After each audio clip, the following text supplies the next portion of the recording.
Hello, family members. Hope you're having a nice day today. I want to tell you a story. Um, Back when I was a kid, my dad was teaching at the same school as me, but it wasn't quite like it sounds. My elementary school was sort of a normal elementary school, just like you would probably picture in just, rural America anywhere, right? Big old playground, and then on the other side of the playground, there was this old church. And the church had dissolved or whatever, and the building had been purchased by the school board. And that's where my daddy's classroom was. And in his classroom, which was, like sort of one of the backstage area of the church, including like the kitchen and everything, he taught profoundly mentally impaired children. That was the classification at the time, at any rate. And that was, kids who were non ambulatory, wheelchair bound, who didn't have control of their bowel bladder function, nonverbal, sometimes blind, deaf,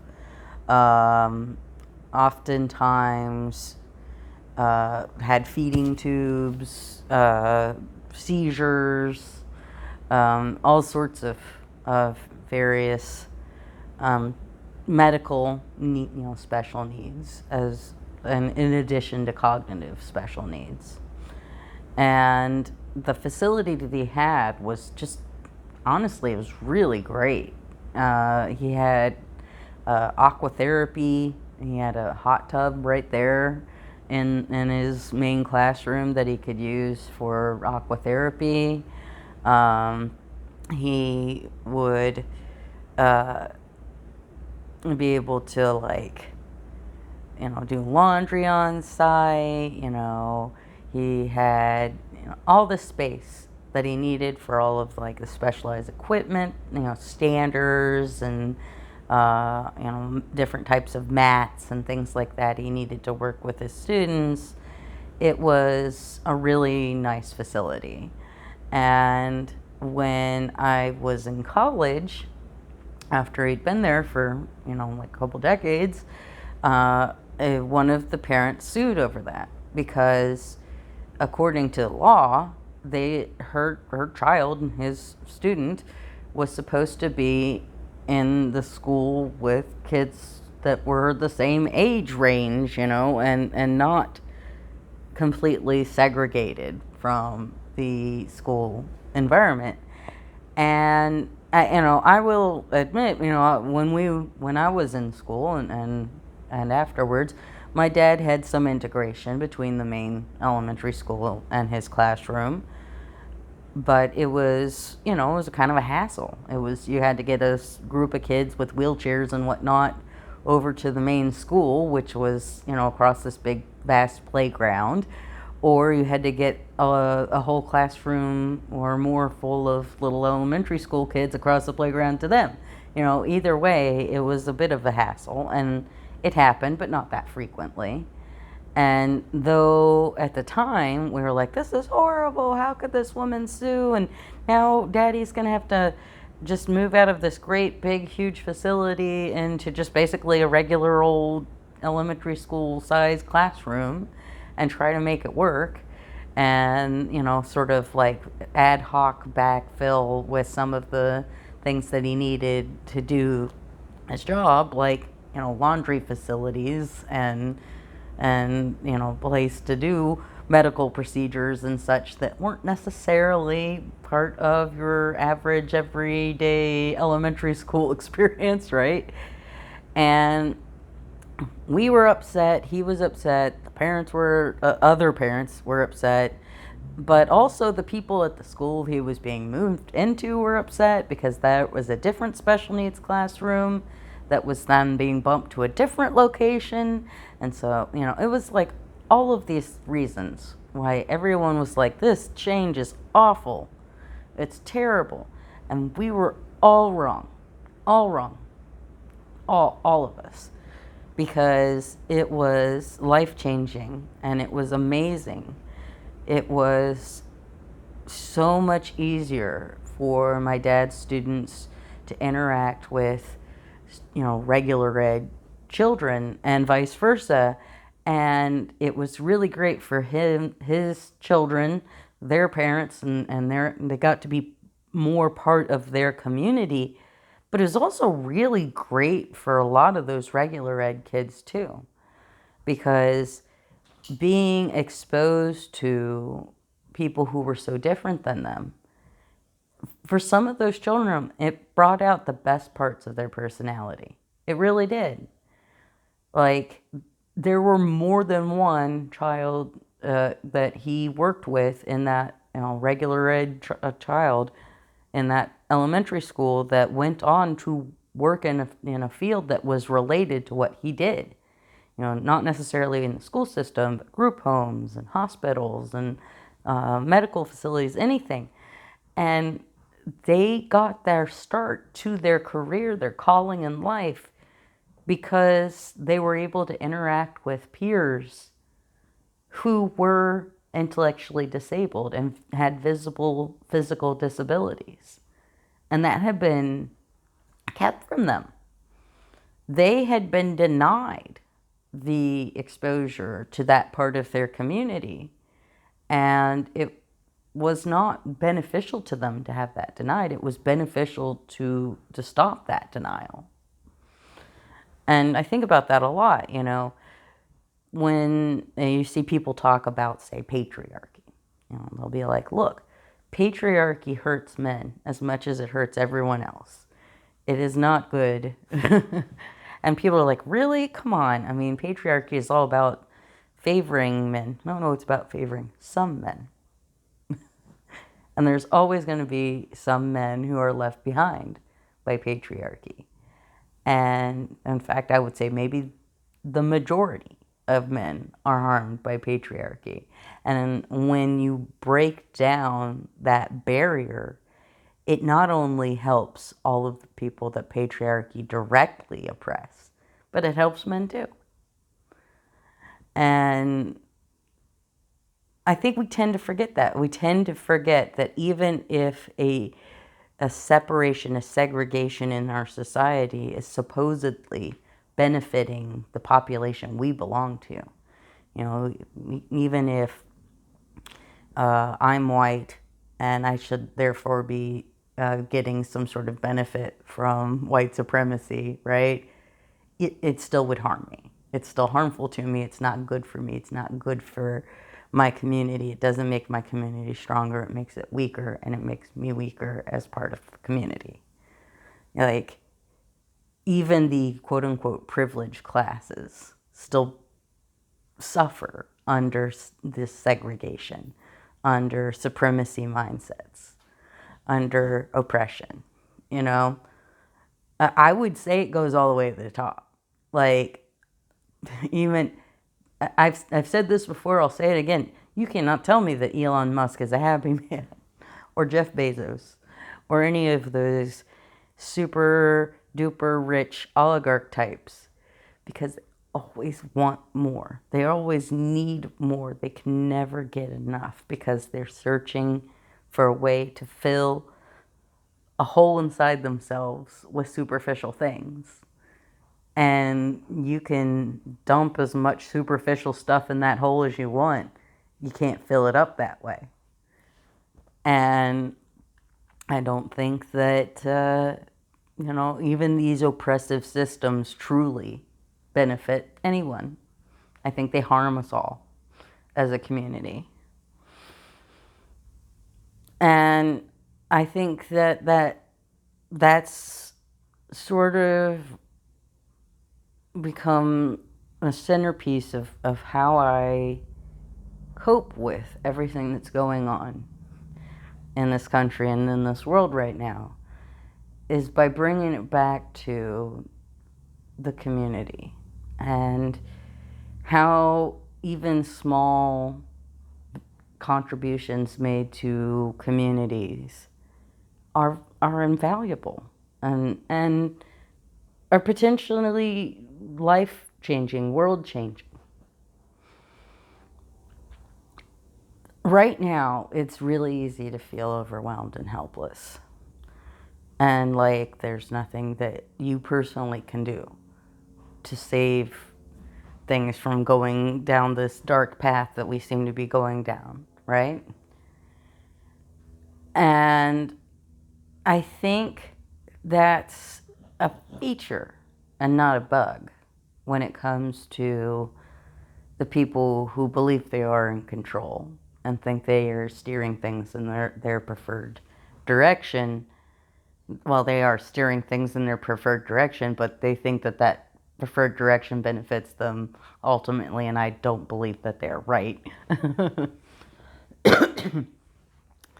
At any rate, I think that feeling like you have such a infinitesimally small impact is a great demotivator for doing anything, right?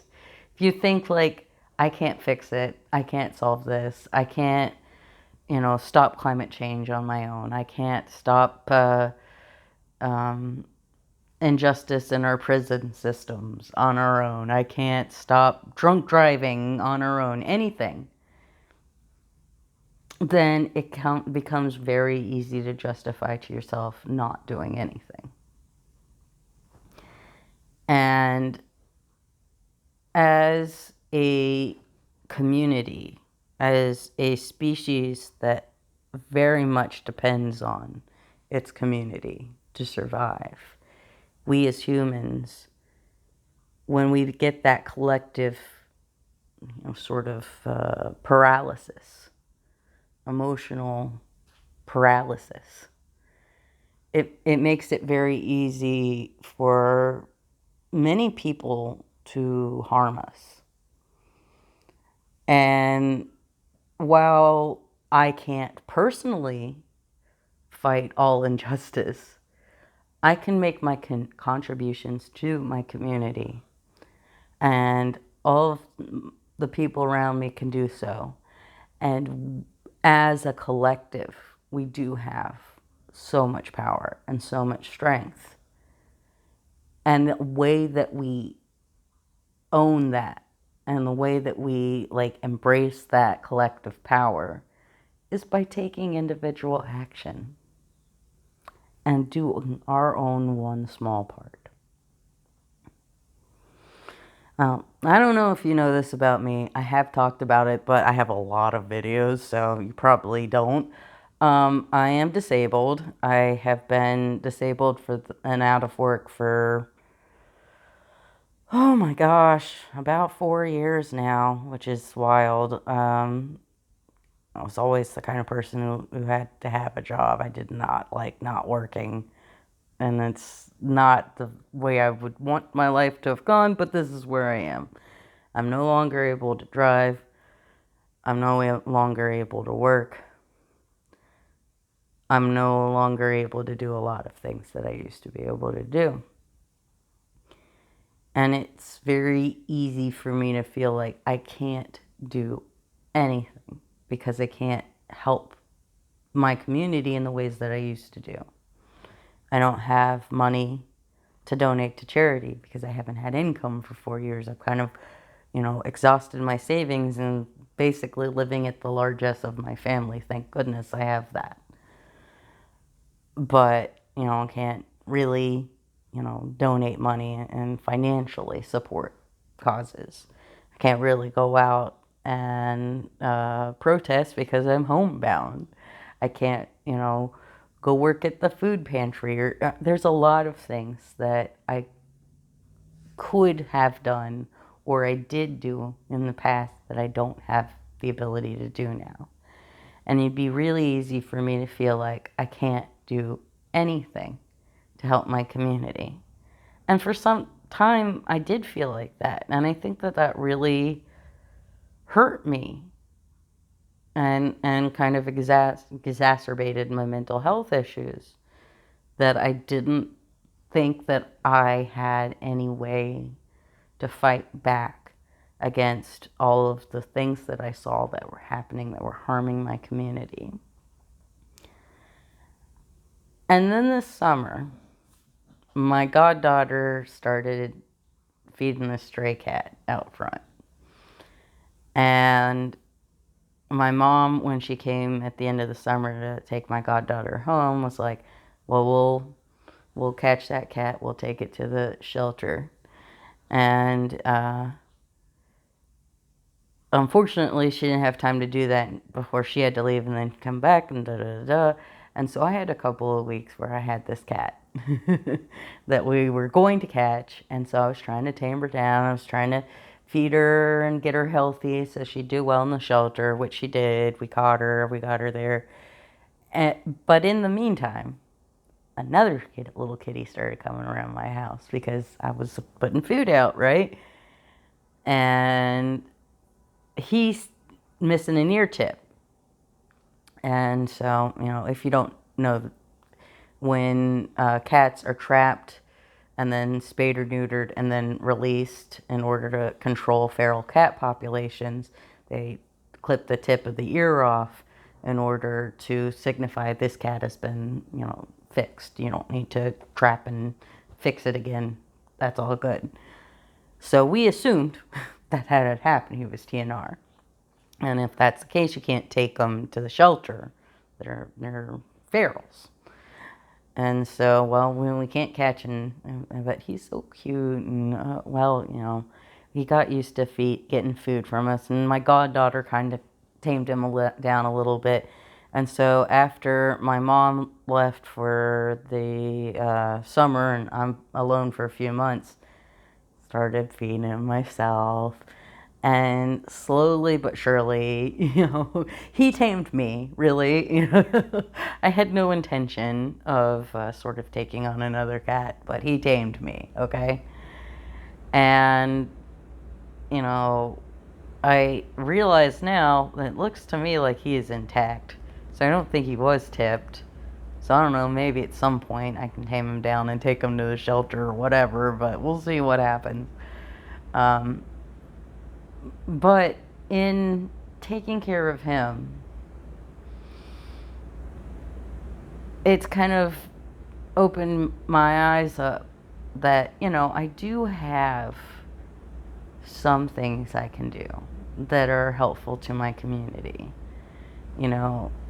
Here's this cat that could have been, spreading disease. Now I'm taking care of him, got him flea treated. I'm going to try to make sure that he doesn't father a whole another round of ferals in the neighborhood.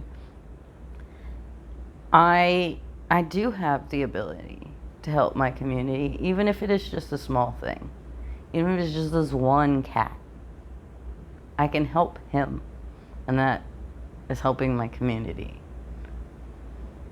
And it underscores to me that we all have little things that we can do if we open ourselves up to those possibilities. And it doesn't have to be much. Sometimes it can just be being a supportive friend.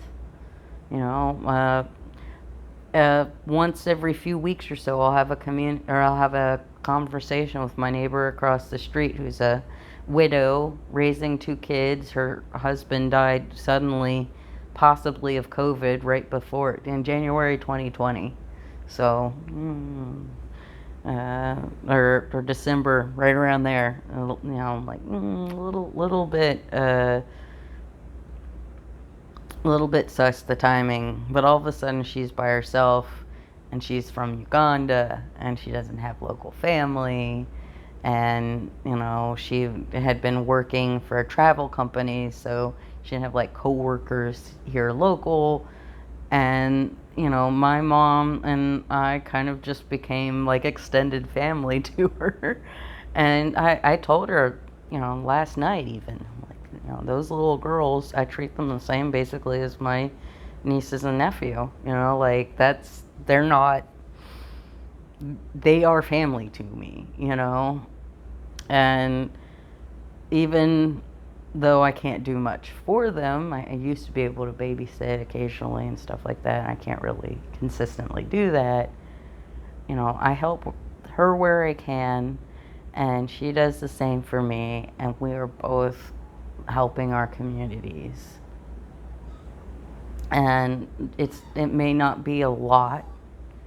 We may not have the time to do as much as we may like, but we're still there and we're still supporting each other, and that is still so valuable.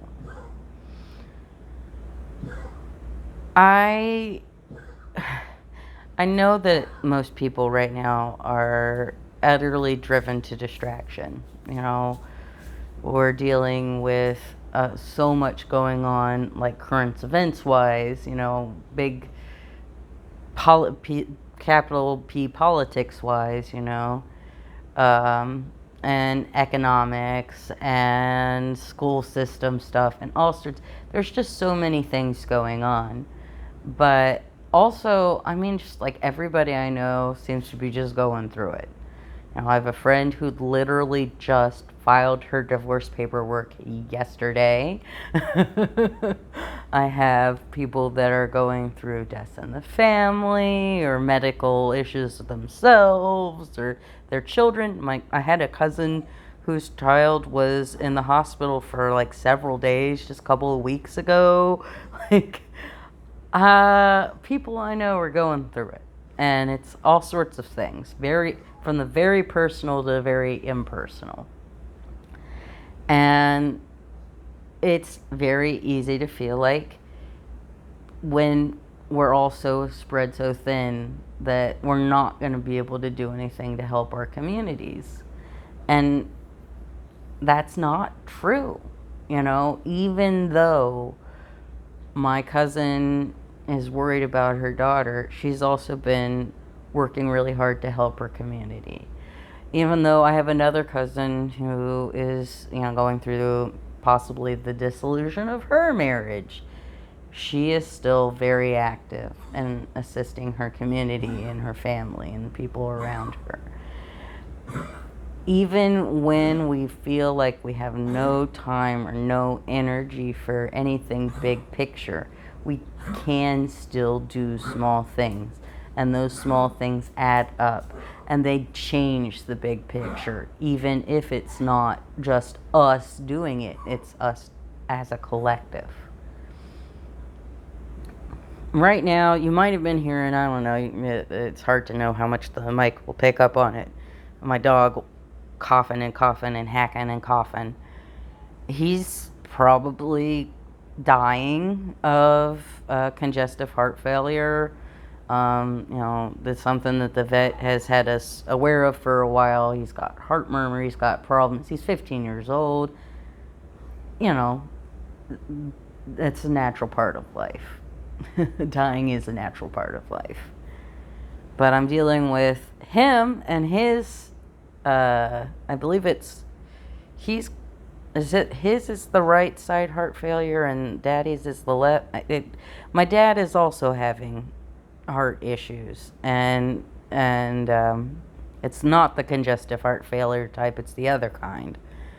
And he has had apparently heart attacks, maybe multiple, that we didn't realize. He's been in and out of the ER for the last couple of months, basically. They found blockages in an artery in his clavicle and an artery in his heart. He's definitely going to have a stent at least, if not open heart surgery. It's very scary. Also, my brother, who had the sort of regular 9-to-5 job with benefits in his relationship, he was fired, and his wife does like grant work for their old university, so they don't have no income, but it's a pretty big deal, and they have 3 small children, 2 of whom have been diagnosed as autistic.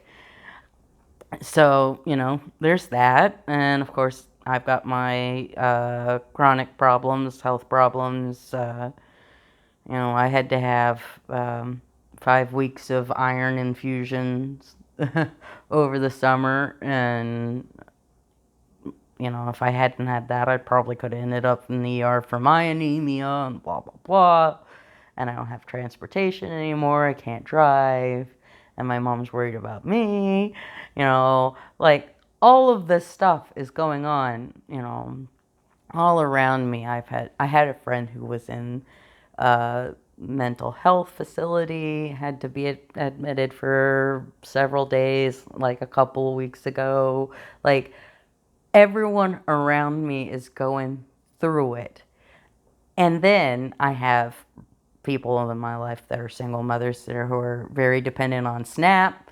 So they got that to worry about, losing their SNAP and maybe even heating benefits, which I have friends that are up north. That's sort of important up there, like in Pennsylvania and West Virginia and Ohio and whatnot. Like, there is so much going on, and it's so easy to feel paralyzed by it all. But I can still help one cat. And my mom can still go to the really, really free market that they have in rural West Virginia where she lives, and be able to give away a bunch of my old Beanie Babies from when I was a kid and make people's day. And my neighbor can take time to come over here and check on me. And all of us have small little things that we can do to help our community. We don't have to give up on ourselves. We don't have to feel helpless.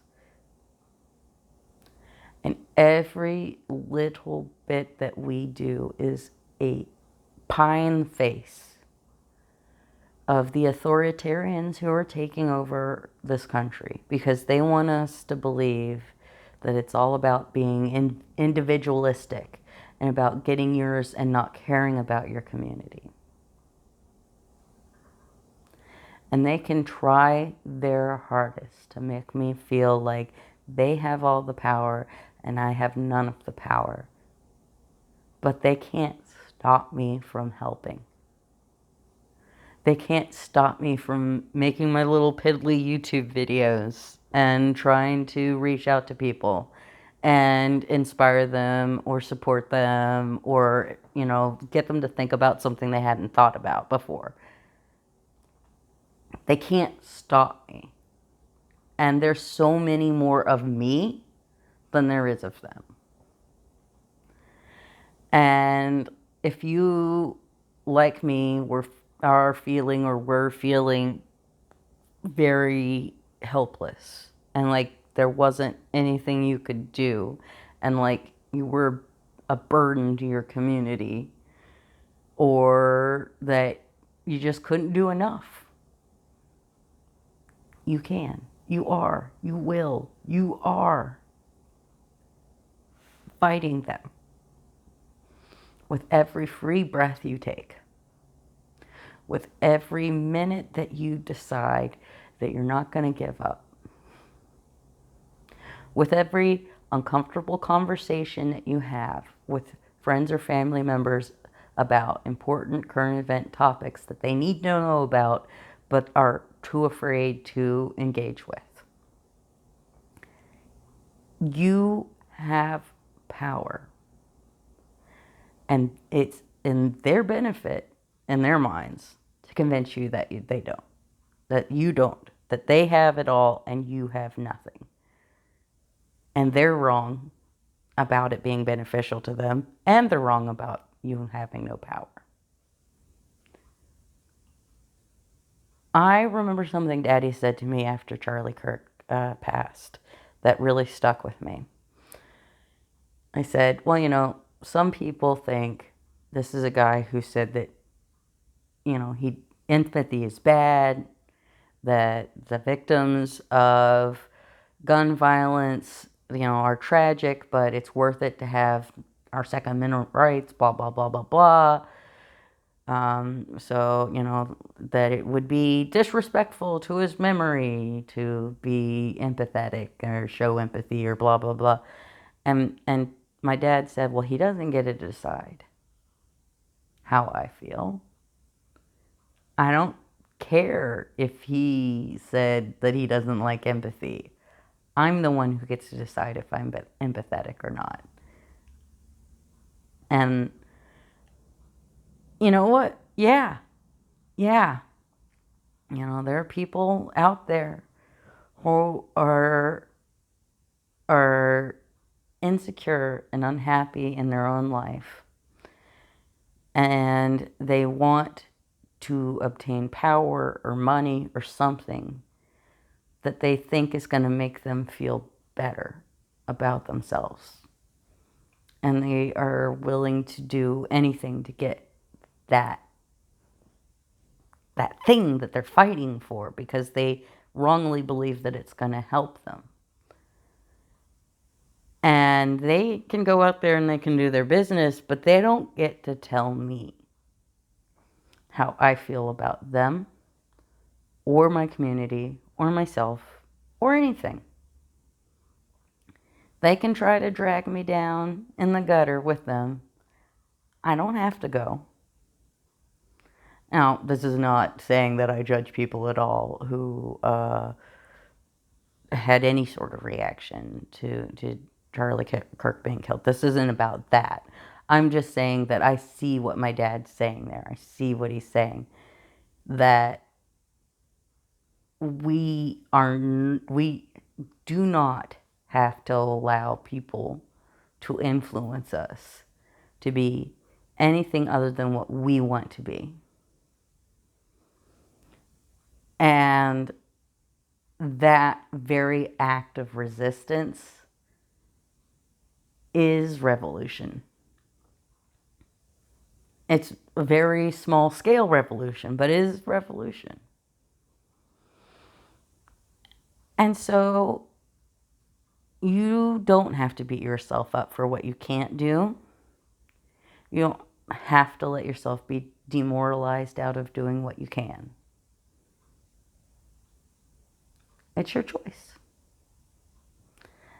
And even if the only thing you can do is save one small little kitty cat, you can do something. Even if all you can do is send a greeting card, thinking of you greeting a card occasionally to someone that you know is struggling.